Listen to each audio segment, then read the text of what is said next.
一次找到我的电视 remote control， 那个时候已经到了11、2点了，都不用看了。自从我用了它之后，在我客厅，我什么都马上能找到，就像这样，老婆也很久没有打我了，哈哈哈哈哈。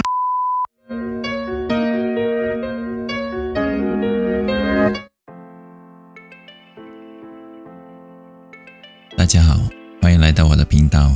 我是 Adam。我制作这个视频主要目的是用来推广本地的 Makers 文化，还有就是介绍一些3D 打印相关的技术。前段时间我也制作了这系列的第1集，那期主要的内容也是讲述如何利用 3D 打印来制作自己喜欢的玩具，和完成一些儿时的梦想。如果还没有看而有兴趣想看的话，可以按这里回去看。就是那之后我也先后制作了3个英语的视频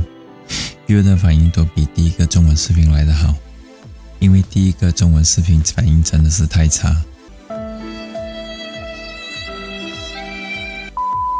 不管如何，我还是会尝试制作多几个中文视频。如果这些中文视频还是没什么人要关注的话，其实也不会怎么样了，只是以后我就会比较集中制作英语视频了。反正我决定要放弃一项我自己想要做的事情之前，我会尽量达成我自己定下来给自己的一个小小目标，就是至少制作20个以上的教学视频，在这方面留下一个小小的足迹。现在还刚做3个礼拜，谈这些未免太早了吧？德国著名的哲学家费尔巴哈有讲过，自己叫的珍珠奶茶在天涯喝完，自己 order 的那些了吗？在哪也要得完。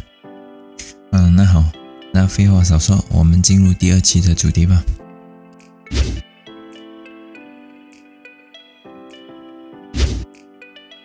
你有没有试过早上起床时，脑子突然间浮现一个很好的 idea， 好到甚至可以拿来赚钱的那一种，可是因为个人没有制作相关的经验，也没有相关的工具，就这样没有深入的去想，然后过了一阵子你就会忘记了，那么很可能是一个很好的 idea 就这样被埋藏了，被遗忘了。那我说了那么多，那到底 3D 打印在生活中，或者我刚才描述的情况下，到底能帮我们什么呢？以下我做了几个例子，我们去看看片吧。来说说我个人的爱好吧。我是一个好色，不对，重来。我是一个喜欢为模型上色的爱好者，领域涵盖很多，桌游类的如 Warhammer， 科幻类型的有钢弹，还有一些各式各样的自己打印的一些模型，而他们的共同点就是每一个到了最后阶段都需要上色，而上色是一个很矛盾的阶段，然后看着你的作品剩最后一步就能够摆设上架。可以说是在整个过程中特别爽的一个阶段，同时也会感受到一些上色上面给你一些很烦躁反复的一些操作。这是我平时上色的流程。一般上色后，毛笔会像这样放进水杯里洗干净，因为要把毛笔上面的颜色洗得干净点，所以一般是会像这样不断的摇晃，才能把颜色从笔刷上洗干净。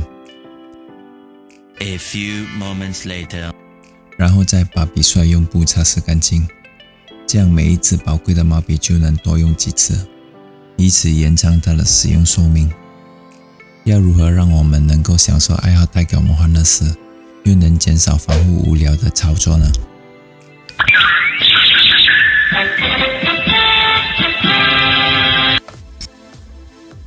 这是我为了解决我上色洗毛笔而自己设计并制作的一个工具。它主要的目的就像这样，放在原来的杯子上面，大小可以依据你杯子打印出相应的尺寸，这样我的毛笔就能不把毛刷部分接触杯子底部的情况下，就像这样挂在杯子上面浸泡干净。这一圈有不同的笔刷尺寸，同时也附上了一个杯盖，也防止工作室潮湿。另外一个就是这个毛笔收纳器，洗干净后你就可以把笔刷像这样子晾干，要用的时候随时拿，很方便且美观。本来我的一次普通2块钱的毛笔最多能用2到3次，然后现在有了这个清洗收纳器，我的一支毛笔能够用50年以上了，哈哈哈哈哈哈哈哈。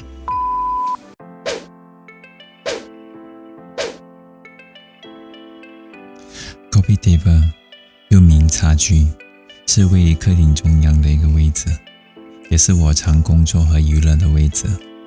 因为这样，我的 Coffee table 有着各式各样的工具或电视遥控之类的用具。这样不止乱，有时候也会造成要找一样东西要找很久的状况。2000 years later. 为了这件事，老婆也不止一次的给了我最后通牒。为了活着，我还是想想办法吧。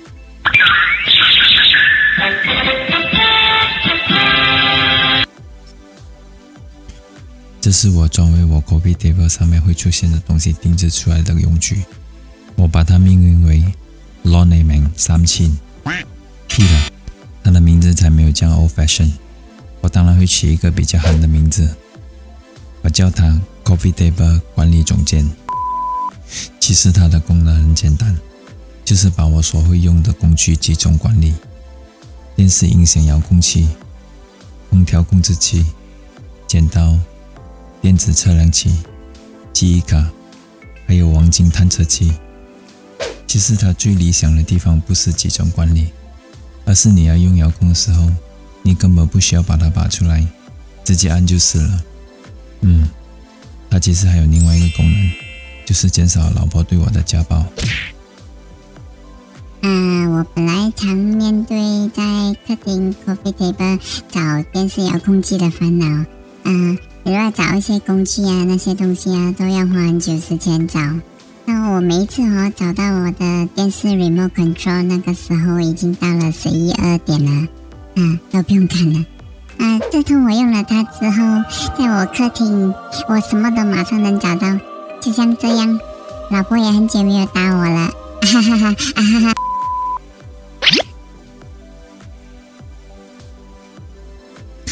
认识我的人都知道，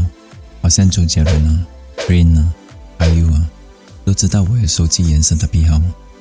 各种颜色、各种包装、各种材料、各种牌子，珐琅质器、水性丙烯酸器、游戏消极器、水性亚克力器，还有水性氧化器。笔刷用的、喷笔用的，所有你能想象到我都有购买。所以你说有点选择障碍的我，要找出一些颜色，那时候会花多少时间呢？如果隔一天要上色的话，我就要提早睡觉，因为早点起来写颜色一般上把所有需要颜色找出来的时候，太阳都已经下山了。为了解决这个问题，我到网上看看到底有没有贩卖类似摆放颜色的架子。有是有，但单价都是非常甜的那一种，而且我要买好几个才够。他们好像以为做模型上色都能一年赚几百万那样。在我还没有开始自己设计制作属于自己的白色架子之前，我先到著名的免费 3D 打印资源分享网站 Thingiverse 参考资料，我看看有没有人已经做过了类似的用具。没想到真的给我找到，这下好了，我连 3D 图都不用画了，下载打印就是了。虽然最后因为我想在每个架子上多摆几罐颜色和不同的罐子的形状而改良原有的设计，但综合来讲，确实帮我省下了很多时间和功夫。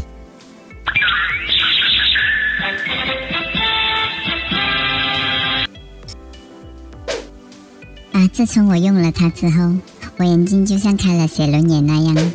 就像这样，马上就找到我要的颜色了。我再也不用为了找颜色早起床了。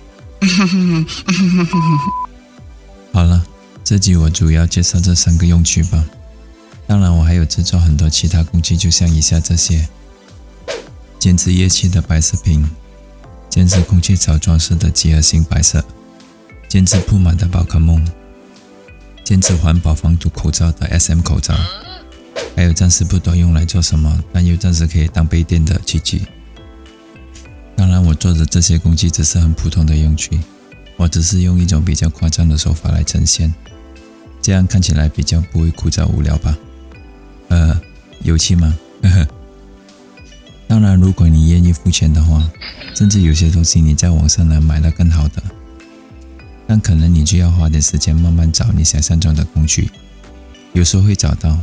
有时候一找就是大半天。这也是我为什么要开始自己制作属于自己的工具，因为有时候上网查东西的时间真的会多过你实际花在你爱好上面。这样我宁愿马上 right now 着手制作属于自己的工具，是会花点时间，但至少我知道工具一定会在我预定的时间制作成型。其实我在第一集就已经讲了，我们很庆幸的活在一个 3D 打印相对来讲已经到了一个很成熟的阶段，所以就算你现在不会 3D 建模，你也可以到各大网站如 Thingiverse、Minifactory 上面找到免费分享的资源。你甚至还可以花钱聘用像我们这种小的人来帮你客制化你想要的模型。可以说基本上是没有什么 idea 是做不出来的，只有你想象不到的。但凡是做什么事情都需要有一个开始吧。又有谁说你一定要按部就班从零开始？你可以先参与制作最好玩的部分，然后再往下或往上的形式学习。在中途你也可以了解到这是不是你想要做的东西，甚至把这个当成你的终身职业。在这视频我主要还是要传达，它除了可以实现你脑中的一些奇怪 idea 以外，它也可以像一些家居工具那样，在生活中处处帮到你，更可能为你带来商机。试试想象，你可以早上想到一个 idea， 中午就用软件把它画出来，下午就可以把成品握在手上，傍晚改良它，到了晚上这个工具就可以应用在生活上了。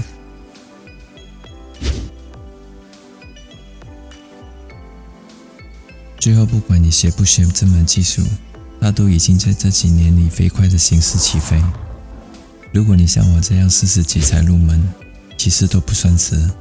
现在还是能够享受这个新技术带来的一些方便和商机。至于是什么商机，我们改天再做一个主题再专注讲。如果你现在是10几20岁，那更好，这很可能成为你学习基础上的一个很稳固的根基，增加一个强而有力的表现方式。至于要应用在玩耍还是职业，那就看你咯，至少你有多一个选择。好了，这一期就说到这里，下一期我会再找一些 3D 打印相关有趣话题来讲，希望下一集能看到你们，拜拜。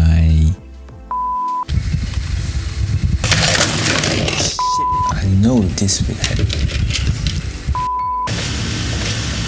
说的是特别好听听。